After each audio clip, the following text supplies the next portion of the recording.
அந்த ஊடகங்களில் வருகின்ற பதிவுகள் எல்லாம் பார்த்தால் அரசியலுக்கு யாருமே வரக்கூடாது என்ற அளவில் தான் ஒரு மாஃபியா கும்பல் அதற்கு வேலை செய்து கொண்டிருக்கின்றது. அதற்குத்தான் ஏற்கனவே நாங்கள் ஒரு பெயரை வைத்திருக்கிறோம், ரூட் மாஃபியா என்று. அரசியலுக்கு வருகின்ற பெண்களை முதல் கொண்டு, குடும்ப பெண்களை முதல் கொண்டு இழிவாக தவறாக பேசுவதுதான் வழக்கமாக கொண்டிருப்பவர்கள்.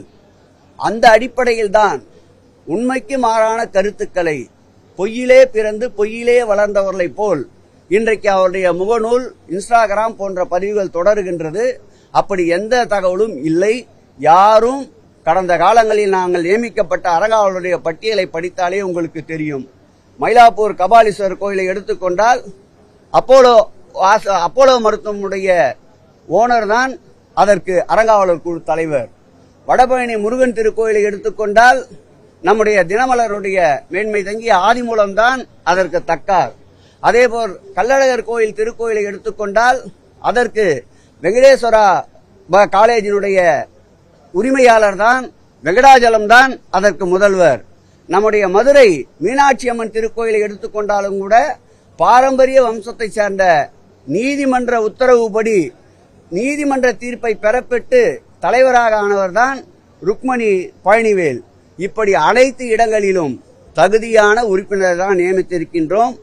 ஏற்கனவே நம்முடைய உயர்நீதிமன்ற நீதியரசராக இருந்த அன்பிற்கினிய மகாதேவன் அவர் தலைமையிலே இருந்த அமர்வு 574 என்ற ஒரு நீதிமன்ற உத்தரவை பிறப்பித்திருக்கின்றது.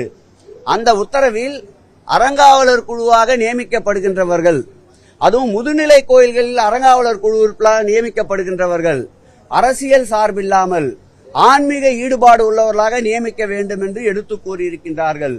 தற்போது இவர்கள் அறங்காவலர் கூடிய விண்ணப்பங்களையே 3 முறை கால நீட்டிப்பு செய்திருக்கின்றார்கள். அதையும் நாங்கள் உன்னிப்பாக பார்த்து கொண்டிருக்கின்றோம். இப்படியெல்லாம் உன்னிப்பாக பார்த்தால் அதற்கு அவர் வைக்கின்ற பெயர் வேவு. வேவு பார்ப்பது திராவிட முன்னேற்ற கழகத்தின் பணி அல்ல, மக்களுக்கு வேலை பார்ப்பதுதான் திராவிட முன்னேற்ற கழகத்துடைய பணி என்பதை பணிவோடு தெரிவித்துக் கொள்கிறேன்.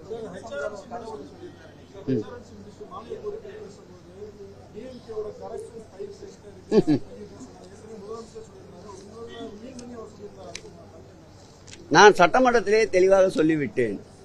எதுவாக இருந்தாலும் நடைமுறைக்கு கொண்டு வாருங்கள்.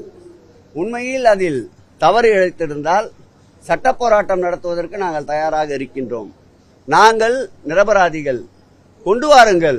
இந்த பூச்சாண்டிகளுக்கெல்லாம் நாங்கள் பயப்படுபவர்கள் அல்ல என்பதை நான் ஏற்கனவே குறிப்பிட்டு காட்டியிருக்கின்றேன். நாங்கள் அரசியலுக்காக எப்பொழுதுமே ஆண்டவனை பயன்படுத்துவதில்லை. நாங்கள் பக்தியை வைத்து பகை வளர்ப்பவர்கள் அல்ல, பக்தியை வைத்து இறை நம்பிக்கை வளர்ப்பவர்கள். அவர் சொன்ன அந்த சூரசம்ஹாரத்திற்குண்டான திருக்கோயிலேயே மாண்புமிகு எங்களுடைய திராவிட மாடல் ஆட்சியுடைய நாயகன் தான் 400 கோடி ரூபாய் செலவிலே வடிவமைத்திருக்கின்றார். எல்லாம் வல்ல தமிழ் கடவுளான முருகனுக்கு அனைத்துலக மாநாடை நடத்தி 22 நாடுகள் பங்கேற்கின்ற முத்தமிழ் முருகர் மாநாடை நடத்தி காட்டியவர். நம்முடைய பழனி திருக்கோயிலுக்கு பெருந்திட்ட வரையின் வாயிலாக குடமுழுக்கை கண்டது நாங்கள். முதல் படை வீடான நம்முடைய திருப்பரங்குன்றத்தில் மாண்புமிகு தமிழக முதல்வர் அவர்கள்தான் திருப்பரங்குன்றத்திலும் இந்த ஆட்சியில்தான் குடமுழுக்கை கண்டோம். அதேபோல் மருதமலை எடுத்துக்கொண்டாலும் மின்தூக்கியை நாங்கள் தான் கொண்டு வந்தோம். சுவாமிமலை முருகன் திருக்கோயில் எடுத்துக்கொண்டாலும் பக்தர்களுடைய கடினத்தை கஷ்டத்தை உணர்ந்து மின்தூக்கியை நாங்கள் தான் கொண்டு வந்தோம்.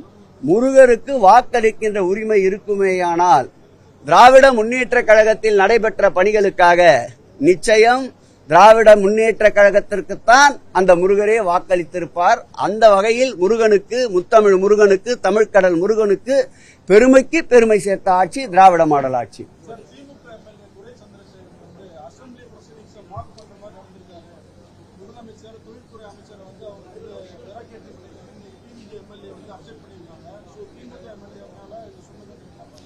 ஆக்டிவா இருக்கிற எம்எல்ஏக்களை முடக்கிறதுக்கு உண்டான பிளான். பொதுவெளியில் சட்டப்பேரவை உறுப்பினர்கள் பேசுகின்ற பொழுது கருத்து சுதந்திரம் இருக்கின்றது. எங்கள் முதல்வர் எங்களுக்கு கற்றுத்தந்திருக்கின்ற பாடம் அவை நாகரிகம், அதேபோல் மக்கள் முகம் சுளிக்காத வண்ணம் கருத்துக்களை பரிமாற வேண்டும் என்று சொல்லியிருக்கின்றார்.